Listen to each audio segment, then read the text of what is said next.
নমস্কার। আজ আমি আপনাদের সঙ্গে একটি গুরুত্বপূর্ণ বিষয় নিয়ে আলোচনা করব বলে এলাম। যদি এসআইআর থেকে কোনো নাম বাদ যায়, ধরুন আপনার কিংবা আপনার পরিবারের কারোর নাম বাদ যায় ফর্ম ফিল আপ করার পর, ঠিক আছে? সেক্ষেত্রে আপনি কি করবেন? আপনার করণীয় কী? এটাই হচ্ছে এসআইআর এর ফর্ম। কীভাবে ফিল আপ করতে হয় দেখিয়েছি। ওই ভিডিওটির লিঙ্ক এই ভিডিওর ডেসক্রিপশানে দেওয়া রয়েছে। এছাড়া এসআইআর সম্পর্কিত বিভিন্ন প্রশ্নের উত্তর দিচ্ছি। তো একটাই প্লেলিস্টের মধ্যে সমস্ত ভিডিও পেয়ে যাবেন। প্লেলিস্ট লিঙ্ক এই ভিডিওর ডেসক্রিপশানে দেওয়া রয়েছে, অবশ্যই চেক আউট করবেন।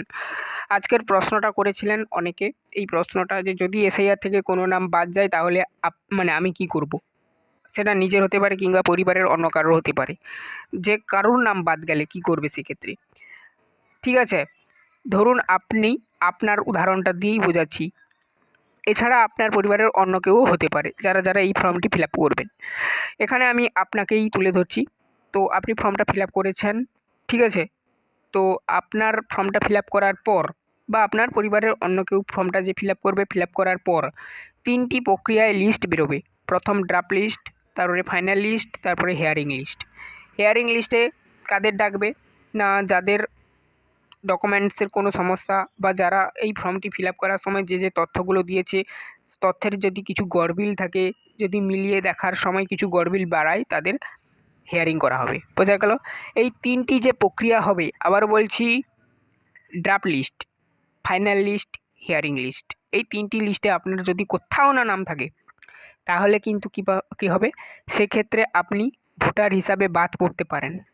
আপনার ভোটার কার্ড বাদ যেতে পারে, তবে ভয় পাওয়ার প্রয়োজন নেই। ইসিআই অর্থাৎ ইলেকশনস কমিশনস অফ ইন্ডিয়া স্পষ্টভাবে জানিয়ে দিয়েছে যে শেষ পর্যন্ত আপনার সঙ্গে থাকবে। আপনি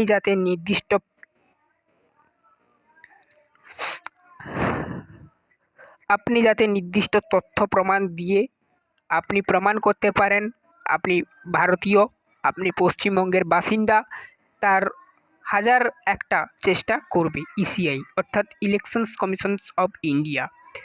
তো আপনি সুযোগ পাবেন, আপনার ভয় পাওয়ার কোনো প্রয়োজন নেই। তো দেখবেন ৩টি লিস্টে আপনার নাম বেরিয়েছে কিনা। ৩টি লিস্টে নাম বেরোলে সেক্ষেত্রে আপনাকে একটু সমস্যায় পড়তে হতে পারে। তো একটু বলে দিলাম এটুকু, ভয় পাওয়ার প্রয়োজন নেই। তবে ইলেকশনস কমিশনস অফ ইন্ডিয়া যা যা বলবে আপনি যদি সেইগুলো মেনে ঠিক করে করতে পারেন, তাহলে আপনি আবার নতুন ভোটার লিস্ট যে হবে সেই ভোটার লিস্টে আপনার নাম দেখতে পাবেন।